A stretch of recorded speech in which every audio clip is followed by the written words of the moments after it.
ছাড়া 2026 সালে কোনো নির্বাচন হবে না। রাজধানীতে 8 দলের সমাবেশে কথা বলেছেন জামায়াতের আমির ডাক্তার শফিকুর রহমান। ঘোষণা দেন লড়াই করে দাবি আদায়ের। কর্মসূচিতে ইসলামী আন্দোলনের আমির সৈয়দ রেজাউল করিম বলেন, সনদ ছাড়া ভোট আয়োজনের সুযোগ নেই।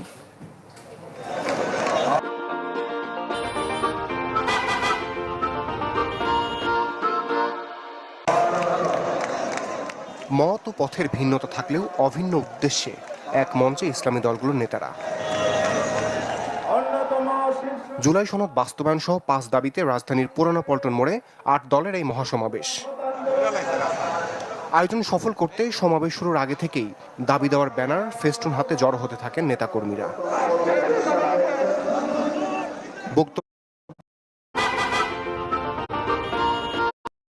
ইসলামী আন্দোলনের আমির সৈয়দ রেজাউল করিম বলেন, সনদ ছাড়া ভোট আয়োজনের সুযোগ নেই।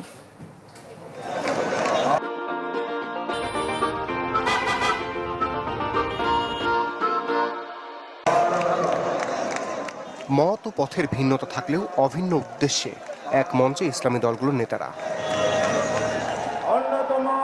জুলাই সনদ বাস্তবায়ন সহ 5 দাবিতে রাজধানীর পুরানো পল্টন মোড়ে 8 দলের এই মহাসমাবেশ। আয়োজন সফল করতে সমাবেশ শুরুর আগে থেকেই দাবি দেওয়ার ব্যানার, ফেস্টুন হাতে জড়ো হতে থাকেন নেতাকর্মীরা।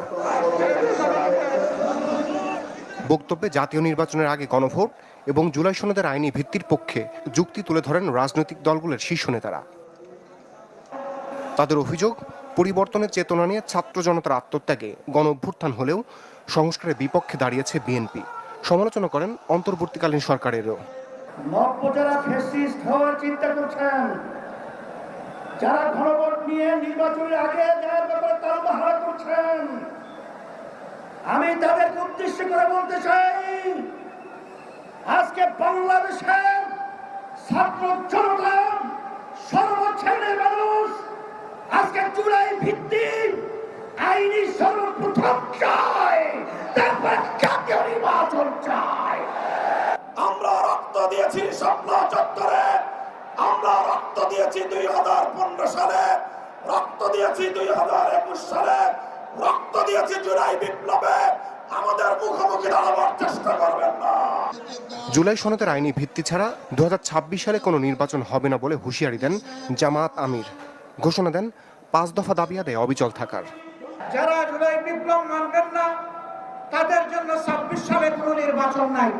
আমরা ভদ্র ভাষায় কথা বলছি, ভদ্র ভাষায় কথা বলতে হবে, কিন্তু আমাদের দাবির ব্যাপারে আমরা হিমালয়ের মতো অনড় থাকবো। কারণ এই দাবি জনগণের দাবি, কোন দলের দাবি নয়। এই দাবি বিপ্লবের দাবি, এই দাবি ফ্যাসিবাদের দাবি নয়। সমাবেশ থেকে নতুন কর্মসূচির ঘোষণা না এলেও নির্দেশ দেওয়া হয় নেতাকর্মীদের প্রস্তুত থাকার। কর্মপদ্ধতি নিয়ে দ্বিমত থাকলেও নতুন বাংলাদেশ বিনির্মাণে এক থাকতে বলা হয় সবাইকে। তৈরি হন, যতক্ষণ পর্যন্ত জনগণের দাবি আদায় না হবে আমাদের আন্দোলন দুর্বার গতিতে চলতে থাকবে ইনশাআল্লাহ। রমেশ হুসাইন, চ্যানেল 24, ঢাকা।